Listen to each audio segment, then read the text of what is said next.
बन पाए तो बन के दीपक जलता चल, सूरज ना बन पाए तो बन के दीपक जलता चल, फूल मिले यार। मित्रों, हिंदी ज्ञान बाय आफ्ताब यूट्यूब चैनल में आपका स्वागत है। मैं आफ्ताब हुसैन। हम लोग स्वर संधि के भेद में चर्चा कर रहे थे। आज हम लोग स्वर संधि के भेद में गुण संधि पे चर्चा करेंगे।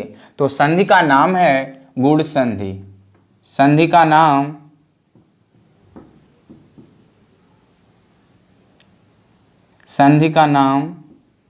गुण संधि। संधि का नाम है गुण संधि।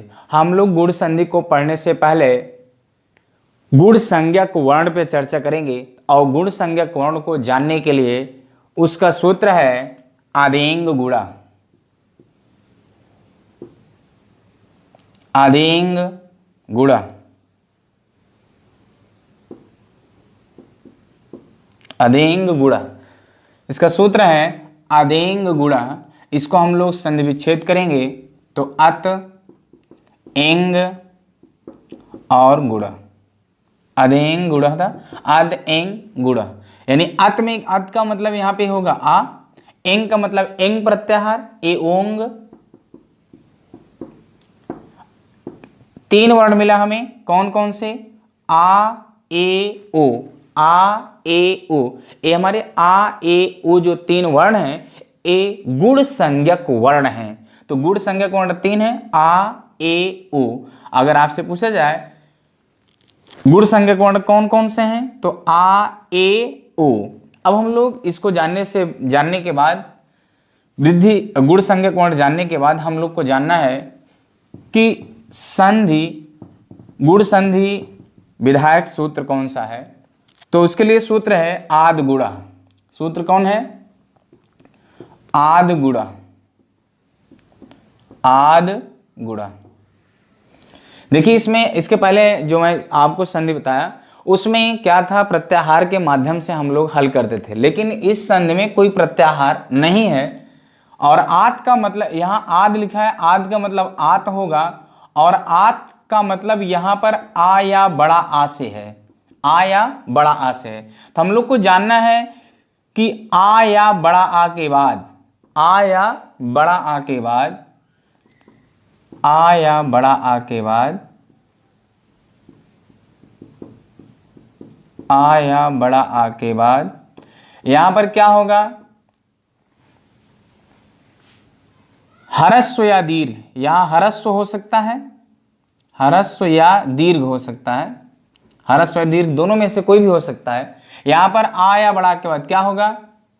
ई ऊ, ई ऊ, री और ली। यहां पर ह्रस्व भी ई हो सकता है और दीर्घ ई भी हो सकती है। यहां पर ह्रस्व ऊ हो सकता है, दीर्घ भी हो सकता है। यहां पर ह्रस्व री हो सकता है, दीर्घ भी री हो सकता है। लेकिन ध्यान रहे री का दीर्घ नहीं होता है। और यहां पर क्या हो जाएगा?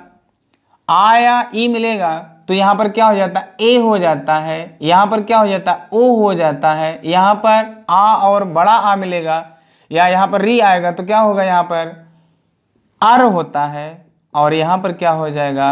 अल हो जाएगा। तो परिभाषा निकल के ये आती है, जब ह्रस्व या दीर्घ आ या बड़ा आ के बाद ह्रस्व या दीर्घ ई उ री आए तो क्रमशः ए ओ अर अल हो जाता है। देखिए हम लोग एग्जाम्पल के माध्यम से समझने का प्रयास करेंगे। देखिए ध्यान दीजिए थोड़ी सी बात, क्यों आ और ई मिला तो ए हो गया। तो आ का उच्चारण स्थान क्या है? कंठ है। अकु है विषय नामक कंठा। तो आ और बड़ा आ का उच्चारण स्थान क्या है? कंठ है। तो और ई का क्या है? इचु ऐसा नाम तालु। तो इसका कंठ है और इसका क्या है? तालु है। तो यहां पर ए का उच्चारण स्थान क्या है? एदय, तो कंठ तालु, तो उसका भी उच्चारण स्थान क्या है? कंठ और तालु। इस पर भी हम विस्तृत चर्चा करेंगे। तो हम लोग एग्जाम्पल के माध्यम से समझने की कोशिश करेंगे। सबसे पहला एग्जाम्पल है महेशा। एग्जाम्पल क्या है? महेशा। महेशा का संधि विच्छेद होगा महाधन ईसा। महाधन ईसा। महसा का संधि विच्छेद क्या होगा? महाधन ईसा। देखेंगे हम लोग पूर्व शब्द के यानी पहले शब्द के अंत में, पहले शब्द के अंत में क्या होगा? कौन वर्ण है? और दूसरे शब्द के प्रथम वर्ण में जो विकार उत्पन्न होता है उसी को संधि कहा जाता है। तो यहाँ पर पूर्व शब्द के अंत में ऐसे माँ और यहाँ पर हा में हलंत लगा देंगे तो हमें आ मिल जाएगा, और इधर मात्रा है आ, और इधर क्या है? बड़ी ई, और इधर क्या है? सा। जब आ और बड़ा आ और बड़ी ई यानी बड़ा आ और ई, यहाँ पर बड़ी ई भी हो सकता है, यहाँ पर बड़ा ऊ भी हो सकता है, यहाँ पर बड़ी री भी हो सकता है, लेकिन री का दीर्घ नहीं होता है। तो यहाँ पर आ और ई मिलके क्या हो जाते हैं? आ और ई मिलके क्या हो जाता है? आ और ई मिलेगा तो क्या हो जाएगा? ए हो जाएगा। यहाँ पर क्या बचा है? मह बचा है। क्या बचा है? मह। और यहाँ पर क्या है? सा बचा है। ध्यान रहे, जब व्यंजन की आधा मात्रा होते, क्योंकि व्यंजन में 4 मात्रकम, व्यंजन की आधा मात्रा, इतना जानेंगे व्यंजन की आधा मात्रा होते। ध्यान देने के योग्य यह बात है कि जब कोई व्यंजन वर्ण स्वर वर्ण से मिलता है तो व्यंजन वर्ण, जब कोई व्यंजन वर्ण, क्योंकि ऐसे आगे चलेगा, कोई भी व्यंजन वर्ण जब स्वर वर्ण से मिलता है तो व्यंजन वर्ण पूर्ण हो जाता है और स्वर अपने चिन्हों या अपनी मात्रा को छोड़ जाता है। तो हम हा को क्या करेंगे? ऐसे मिलाएंगे तो हा पूर्ण हो गया, और ये जो एक ही मात्रा को क्या करेगा? छोड़ जाएगा। इधर क्या बचा है? माँ, और इधर क्या बचा है? सा। तो हमारा शब्द क्या बना? महेशा। इस 4 स्टेप पर हम लोग को सीखना है, और भी एग्जाम्पल के माध्यम से हम लोग सीखेंगे। महेशा के बाद होगा गणेशा। महेशा के बाद क्या होगा? गणेशा। महेशा के बाद क्या होगा? गणेशा। गणेशा का संधि विच्छेद होगा गणधन ईसा। गणधन ईसा। यहां पर क्या होगा? ड़ा में क्या है? आ है, तो ड़ा हलंत हो जाएगा और इसका आ मिल जाएगा, और इधर क्या बचा? ई, और इधर क्या है? सा। तो अब यहां देखेंगे आ और ई मिलके, आ और ई मिलके क्या हो जाते हैं? आ और ई मिलके क्या हो जाएगा? ए हो जाता है, और इधर क्या बचा है? गण, क्योंकि हलंत में है, और इधर क्या बचा? सा। कोई भी व्यंजन वर्ण जब स्वर वर्ण से मिलता है, कोई भी व्यंजन वर्ण जब स्वर वर्ण से मिलता है तो व्यंजन वर्ण पूर्ण हो जाता है और स्वर अपने चिन्हों को या अपनी मात्रा को छोड़ जाता है। तो जब ड़ा को ए से मिलाएंगे तो ड़ा पूर्ण हो जाएगा और ए अपनी मात्रा को क्या करेगा? छोड़ जाएगा। और इधर क्या बचा है? ग बचा है, और इधर क्या बचा? सा। तो हमारा शब्द बनेगा गणेशा। शब्द हमारा क्या बनेगा? गणेशा। अगला एग्जाम्पल है हितोपदेशा। अगला एग्जाम्पल क्या है? हितोपदेशा। इसका संधि विच्छेद होगा हितधन, हितधन उपदेशा। हितधन उपदेशा। यहां पर क्या है? ही, और यहां पर ता में हलंत हो जाएगा, तो ता का हलंत होने के बाद आ मिल जाएगा इधर आ, और इधर क्या है? ऊ, और इधर क्या बचेगा? पदेशा। तो आ और ऊ, आ और ऊ जब मिलेगा, यहाँ पर हरस्व है, हरस्व, ये हरस्व दोनों है, यहाँ पर हरस्व या दीर्घ हो सकता है, इधर भी हरस्व या दीर्घ हो सकता है, लेकिन आ और ऊ मिलेगा तो क्या होगा? ओ होगा। आ और ऊ मिलेगा क्या होगा? ओ होगा। और इधर क्या बचा? हित, और इधर क्या बचा है? पदेशा। इधर क्या बचा है? पदेशा। ध्यान दीजिए, जब कोई व्यंजन वर्ण स्वर वर्ण से मिलता है तो व्यंजन वर्ण पूर्ण हो जाता है और स्वर अपने चिन्हों को छोड़ जाता है। तो ता पूर्ण हो जाएगा और अपने चिन्हों को क्या होगा? छोड़ जाएगा। और इधर क्या बचा है? ही, और इधर क्या बचा है? पदेशा। तो हमारा शब्द क्या बनेगा? हितोपदेशा। हितोपदेशा। और अगला एग्जाम्पल हम लोग देखेंगे महर्षि। अगला एग्जाम्पल क्या है? महर्षि। महर्षि। महर्षि का संधि विच्छेद होगा महाधन ऋषि। महाधन ऋषि। महाधन ऋषि होगा, और माँ हा हलंत हलंत हो जाएगा तो हमें आ मिल जाएगा, और इधर क्या मिलेगा? री मिलेगा भैया। इधर क्या मिलेगा? री, और इधर सी शेष बचेगा। तो आ और री मिलेगा, आ और री मिलेगा तो क्या हो जाता है? अर हो जाता है। आ और री मिलेगा तो क्या हो जाएगा? री हो जाता है। इधर क्या बचा है? म, हलंत रहेगा, और इधर क्या बचा है? सी। देखिए हम लोग क्या करेंगे? हा को पूर्ण कर लेंगे, म और हा। एक चीज ध्यान देने की जरूरत है, यहां पर क्या है? हा पूर्ण हो गया, हा हलंत में था, आ इसमें, इसको इन दोनों को मिलाए तो हा पूर्ण हो गया। ध्यान दीजिए, जब कोई भी रेफ में, रेफ के आगे स्वर नहीं होता है, रेफ के आगे यदि रेफ, रेफ में देखिए हलंत लगा है, रा में हलंत लगा है, तो रेफ के आगे स्वर नहीं होगा, क्योंकि रेफ के आगे क्या है? सा है, व्यंजन है, सा के बाद पढ़ा जाता है छोटी। तो यदि रेफ के, ध्यान दीजिए, यदि रेफ के आगे स्वर नहीं होता है तो रेफ हमेशा ऊपर चढ़ जाता है। तो रेफ हमेशा क्या होता है, ऊपर चढ़ जाएगा, तो हमारा शब्द बन जाएगा महर्षि। तो महर्षि का संधि विच्छेद क्या होगा, महाधन ऋषि। अगला एग्जाम्पल हम लोग समझेंगे तवल्लकार। अगला एग्जाम्पल क्या है, तवल्लकार। अगला एग्जाम्पल क्या है, तवल्लकार।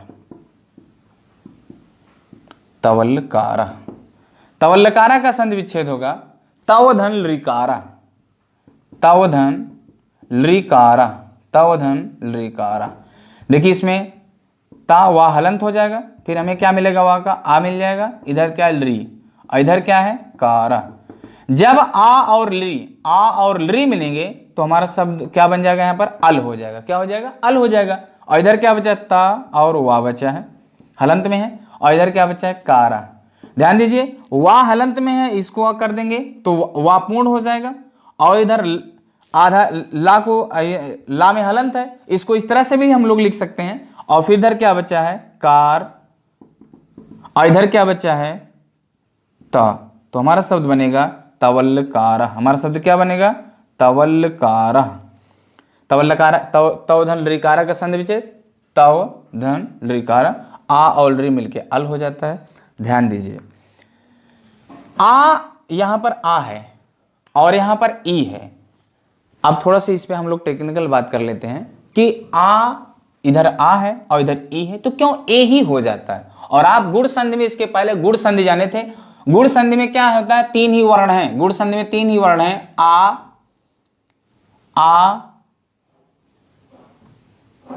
ए ओ। आ ए ओ। यहां पर आ ए ओ है। देखिए यहां पर तीन ही वर्ण होगा गुण में।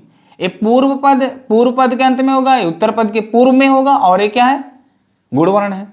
ये क्या है, गुण वर्ण है।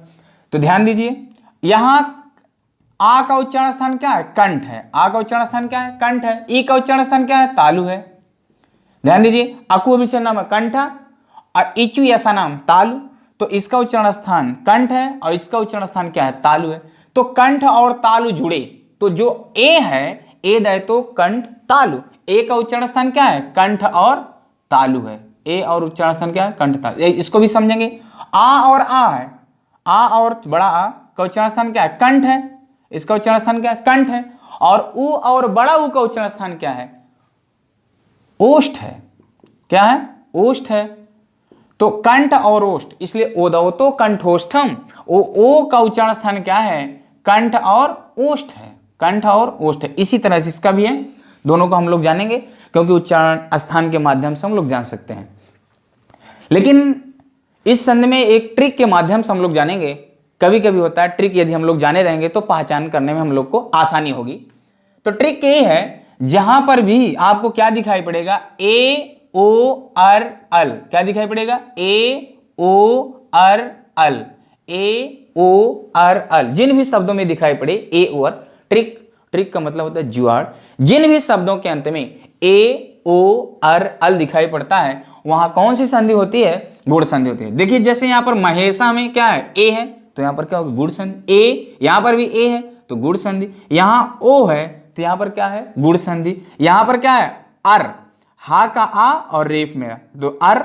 यहां पर क्या है, अल, वा का आ और ला, अल। जहां पर भी ए ओ अर अल दिखाई पड़ता है वहां कौन सी संधि, गुण संधि। जहां पे कौन क्या दिखाई पड़ेगा आपको, ए ओ अर अल दिखाई पड़े, वहां कौन सी संधि, गुण संधि। दोस्तों यदि हमारी वीडियो आपको पसंद आई होगी तो वीडियो को लाइक करिएगा, सब्सक्राइब करिएगा, ज़्यादा से ज़्यादा शेयर करिएगा। नमः संस्कृताय।